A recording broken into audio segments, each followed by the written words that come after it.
अस्सलाम वालेकुम जी, welcome back. तो स्टार्ट करते हैं। आज हम लोग इंशाल्लाह अपनी एक्सरसाइज 3.5 जो है ना उसका क्वेश्चन नंबर 4, 5 और 6 जो है ना 3 क्वेश्चन जो है ना उसको हम लोग अटैम्प्ट करेंगे। सबसे पहले अगर हम लोग अपने क्वेश्चन नंबर 4 को देखें तो उसमें उसने ये कहा हुआ है कि जो u है ना u वो डायरेक्टली प्रोपोर्शनल है एक्स स्क्वायर के और इन्वर्सली प्रोपोर्शनल है the product of Y Z cube के।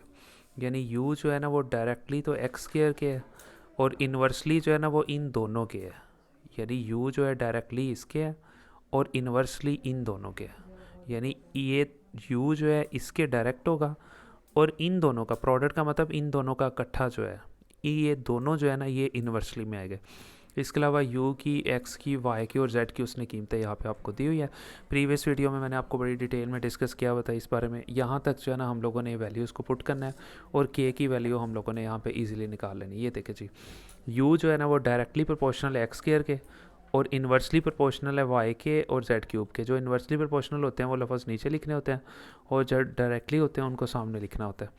ठीक है जी। उसके बाद u लिखा और ये वाला जो निशान है इसको ख़त्म करके बराबर लगाया और साथ में कांस्टेंट लगा दिए कि एक्स स्क्वायर वैसे ही, वाई वैसे ही और जेड का क्यूब ये एज इट इज़ नीचे लिख देंगे और इसको हम लोग बना लेंगे इक्वेशन नंबर 1।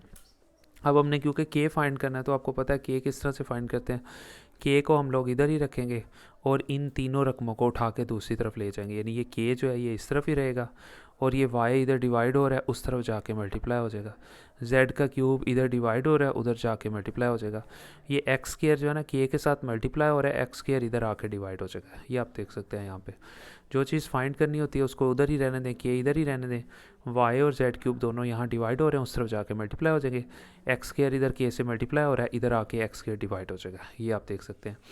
अब यहाँ हम लोग u की, y की, z और x इन तीनों की कीमतें पुट कर देंगे जो कि यहाँ मैंने ऊपर लिख दी हैं और गिवन थी। u की कीमत 2 थी, y की कीमत 7 थी, z की कीमत जो है ना वो 2 थी, वो यहाँ मैंने लिख दी और ऊपर क्यूब लिखा हुआ था वो मैंने लिख दिया। इसके अलावा x की कीमत जो है वो के गिवन है, यहाँ पे 8 है, वो हम लोगों ने यहाँ पे नीचे लिख दिया और ऊपर स्केयर था तो स्केयर लगा दिया। ठीक है जी।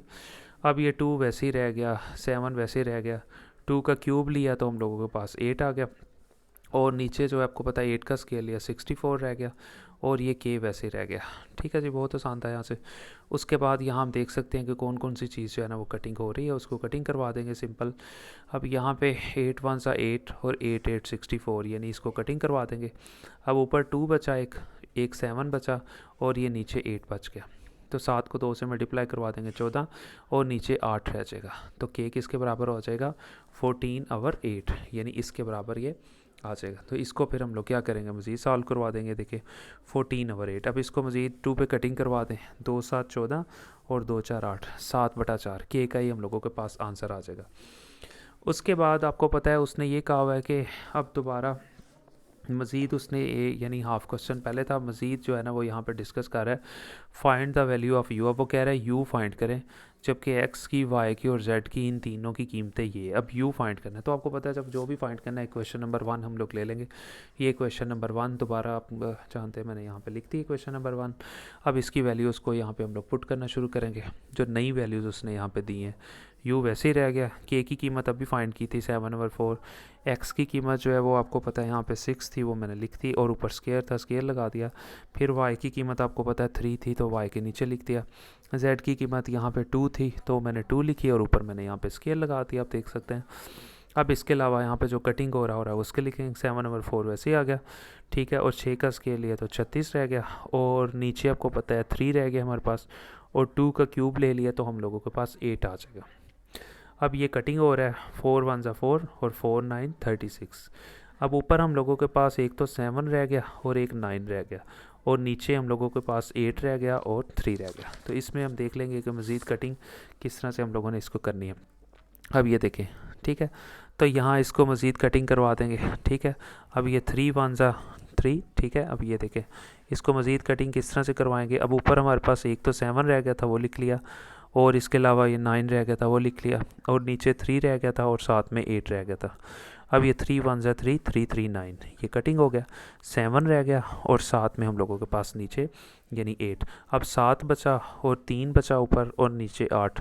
7 को 3 से मल्टीप्लाई किया तो 21 रह गया और नीचे यहाँ पे 8 रह गया। तो इस तरह हम लोगों का क्वेश्चन नंबर 4 जो है ना वो भी यहाँ पे कंप्लीट हो गया। उसके बाद हम लोगों के सिर्फ 2 क्वेश्चन रह गए हैं, क्वेश्चन नंबर 5 और क्वेश्चन नंबर 6। उसके बारे में हम लोग डिस्कस कर लेते हैं। यहाँ पे देखें क्वेश्चन नंबर 5 जो उसने कहा वी जो है ना वो डायरेक्टली प्रोपोर्शनल है। किसके डायरेक्टली प्रोपोर्शनल है? एक्स वाई क्यूब के। प्रोडक्ट का मतलब इन दोनों के। प्रोडक्ट का लफ्ज़ इसलिए इस्तेमाल करता है ना, दो लफ्ज़ इकट्ठे आ जाते हैं। यानी वी जो है ना वो डायरेक्टली प्रोपोर्शनल है इन दोनों के और इन्वर्सली प्रोपोर्शनल है जेड स्केयर के। इसका मतलब जेड स्केयर नीचे आएगा और एक्स और वाई क्यूब ये दोनों ऊपर आएंगे, जबकि वी की, एक्स की, वाई की और जेड की इतनी कीमतें उसने दी हुई है यहाँ तक। तो यहाँ तक हम के फाइंड कर लेंगे। ठीक है, तो किस तरह से फाइंड करेंगे? देखिए सबसे पहले उसने कहा था वी जो है ना डायरेक्टली प्रोपोर्शनल है एक्स की और वाई क्यूब के। तो जिनके डायरेक्टली प्रोपोर्शनल है उन लफ्ज़ों को ऊपर लिखना होता है। और किसके इन्वर्सली प्रोपोर्शनल है? जेड स्केयर के, तो जेड स्केयर को नीचे लिख दिया। अब वाई वी लिखा और इस निशान को ख़त्म करके बराबर लगाया और साथ में के लगा दिया और एक्स रह गया, वाई क्यूब रह गया और नीचे जेड स्केयर रह गया। इसको हम लोग फ़र्ज कर लेंगे अपनी इक्वेशन नंबर 1। ठीक है जी। अब हम लोगों ने ये क्वेश्चन नंबर 1 लिख ली। ठीक है, अब हम बात करते हैं हमने के बारे में। के फाइंड करना है। ये वाला के जो है ये इस तरफ रहेगा, ये जेड स्केयर इधर डिवाइड हो रहा है उस तरफ जाके मल्टीप्लाई हो जाएगा। ये x जो है इधर मल्टीप्लाई हो रहा है के से, इस तरफ आके x डिवाइड हो जाएगा। वाई क्यूब जो है वो भी के से मल्टीप्लाई हो रही है, इधर आके वो डिवाइड हो जाएगी। यानी सिर्फ के इधर ही रहेगा, ये जेड स्केयर इधर डिवाइड हो रहा है उधर मल्टीप्लाई। एक्स और वाई क्यूब दोनों के से मल्टीप्लाई हो रहे थे तो दोनों इस तरफ आके वी के नीचे डिवाइड हो जाएंगे। ये चीज़ क्योंकि के फाइंड करना है।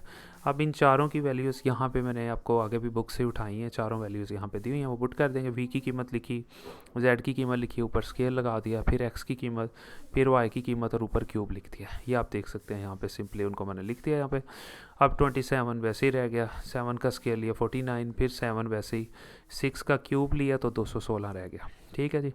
अब यहाँ कटिंग करवा देंगे, 7 1 ज़ा 7, ठीक है, और 7 7 49, यानी ऊपर 7 रह गया। ठीक है, अब ऊपर एक तो रह गया 27 और साथ में ये 7 रह गया और साथ में ये 216 यहाँ पे रह गया।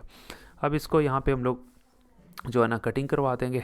ठीक है, 27 के टेबल पे 216 आ जाएगा, यानी 27 को अगर हम लोग कटिंग करवाते हैं, 27 को मल्टीप्लाई करवाते हैं 8 के साथ तो 216 आ जाएगा।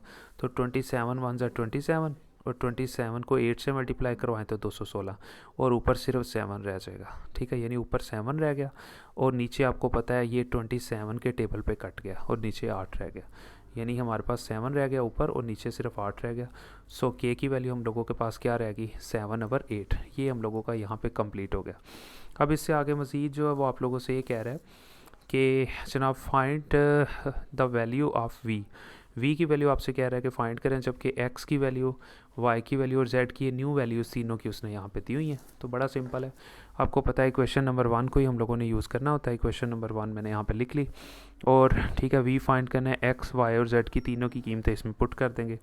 वी वैसे लिख दिया, के की कीमत अभी पीछे फाइंड की है वो लिखी और एक्स की कीमत 6 थी वो लिख दी, वाई की कीमत आपको पता है 2 थी वो लिखी, ऊपर क्यूब था क्यूब लिखा, नीचे जेड था, जेड की कीमत आपको पता है 3 थी वो लिख दी और ऊपर स्केयर था तो स्केयर लगा दिया। ठीक है जी, फिर 7/8 लिख दिया और यहाँ पे 6 लिखा और 2 का क्यूब लिया तो 8 रह गया और नीचे 3 का स्केयर लिया तो हम लोगों के पास 9 रह जाएगा। यहाँ पे आप देख सकते हैं। अब ये वाला 8 और ये वाला 8 यहाँ पे कटिंग हो जाएगा, हमारे पास 7 रह गया। इसके अलावा हम लोगों के पास ये 6 रह गया और नीचे हम लोगों के पास ये वाला 9 रह गया। अब आपको पता है ये दोनों जो है ना, दोनों ही से 3 के टेबल पे जा रहे हैं, 3 2 6 और 3 3 9। हम लोगों के पास ऊपर जो है ना 7 रह गया था और 2 रह गया था, 7 को 2 से मल्टीप्लाई किया 14 और नीचे यहाँ पे 3 रह गया। तो ये हम लोगों का वी का जो है ना आंसर है। उसके बाद हम लोगों का सिर्फ एक लास्ट पार्ट है, क्वेश्चन नंबर 6 जो है। ठीक है, बहुत आसान है। इसमें वो कह रहा है डब्ल्यू जो है ना वो इन्वर्सली प्रोपोर्शनल है the cube of you. Cube कहते हैं 3 को। ठीक है, यानी कि u का क्यूब लेना है, यानी u के ऊपर पावर आपने 3 लगानी है। w जो है ना वो इन्वर्सली प्रोपोर्शनल होगा u के क्यूब के, यानी u के ऊपर आपने 3 लगा देना। इसके अलावा उसने w की और u की, इन दोनों की कीमतें ना यहाँ पे आपको दी हुई हैं। ठीक है, तो बड़ा सिंपल था। w जो है ना वो इन्वर्सली प्रोपोर्शनल है, u तो लिखना लेकिन ऊपर क्यूब लगाना है क्योंकि उसने क्वेश्चन में बोला हुआ था। इसके अलावा w और u की ये कीमतें भी उसने दी हुई हैं। अब w वैसे लिखा, इस निशान को ख़त्म किया तो बराबर लगाया और साथ में k लगा दिया और 1/u3 वैसे लिख दिया। फिर w लिखा, k को 1 से मल्टीप्लाई किया, k लिखा, नीचे u3 आ गया। इसको फ़र्ज़ कर लेंगे इक्वेशन नंबर 1। अच्छा जी, अब हमने के फाइंड करना है, तो के इधर ही रहा, ये u3 इधर डिवाइड हो रहा था, इधर जाकर w से मल्टीप्लाई हो गया, ये देखिए मल्टीप्लाई हो गया। ठीक है, अब के वैसे ही रहा, w की कीमत आपको पता है 5 थी, वो नीचे लिखी, u की कीमत आपको पता है 3 थी, वो यहाँ पे नीचे लिखती, और ऊपर यहाँ पे 3 उसकी पावर थी, वो भी मैंने लिख दी। इसको हल कर लेंगे, 5 आ गया, 3 का क्यूब लिया 27, के वैसे रह गया। अब 27 को 5 से मल्टीप्लाई किया तो 135, यहाँ हम लोगों के पास के का आंसर आ गया। अब इसके अलावा उसने यहाँ पे क्या कहा हुआ है, क्वेश्चन के अगले हिस्से में उसने यहाँ तक उसने कहा w को फाइंड करें, जबकि u की इस पर नई कीमत ये है। तो बहुत आसान है, आपको पता है वही, फिर हम लोगों ने क्या करना है, अपनी इक्वेशन नंबर 1 को ले लेना है और उसी से ही हम लोग जो है ना इसको मज़ीद जो है ना सॉल्व करवा देंगे। इक्वेशन नंबर 1 थी हम लोगों की, इक्वेशन नंबर 1 लिखी, w वैसे ही रह गया, के की कीमत 135 थी और u की नई कीमत उसने दी हुई है 6, और उसका क्यूब ले लेंगे। फिर 135 लिखा, 6 का क्यूब लिखा तो 216 आ गया। ठीक है, तो इसको हम लोग जो है ना मज़ीद जो है ना कटिंग करवा देंगे। जब इन दोनों को हम लोगों ने कटिंग करवाया, यहाँ पे आप देख सकते हैं कि यहाँ पे ये सिंपल कटिंग हो जाएंगे। ठीक है, यहाँ 15 आ गया और यहाँ पे 24 आ गया। ठीक है, तो ये आप लोग जो है ना इसको 27, ठीक है, ये देखिए सिंपल यहाँ पे इसको कटिंग करवाया। अब जब कटिंग करवा दी है इसको, तो हम लोगों के पास क्या बच गया, 15 डिवाइडेड बाई 24। ठीक है, अब 15 और 24 जो है ना इसको हम लोग जो है ना फिर 3 पे कर लेंगे, 3 5 15 और 3 8 जो है ना यहाँ पे 24 आ जाएगा। ठीक है, और साथ में आपको पता ऊपर 5 रह गया और नीचे हम लोगों का यहाँ पे 8 रह जाएगा। ठीक है, या अगर आपके पास अच्छा कैलकुलेटर है तो आप लिखें 135 ऊपर लिखें और नीचे 216 जो है ना उसको अगर आप वहाँ पे लिखते हैं तो तब भी जो है ना इसमें कटिंग हो जाएगा। इसके अलावा और कई इसमें ऑप्शन हैं, अगर आप कटिंग करना चाहते हैं मतलब, तो उसमें कोई इतना ख़ास इशू नहीं है। अगर आप इतना भी कर लेंगे सिंप्लीफाई तो कोई इतना वो नहीं है, आप आराम से कर सकते हैं इसको। इसके अलावा आप इसको 17 पे तो ज़ाहिर नहीं जाएगा, लेकिन कैलकुलेटर के ऊपर ही अगर आप इसको कटिंग करवाते हैं तो वो आपका इजीली यहाँ पे हो जाएगा। तो यहाँ पे हम लोगों का जो क्वेश्चन है वो कंप्लीट हो जाता है। तो मिलते हैं इंशाल्लाह नेक्स्ट वीडियो में।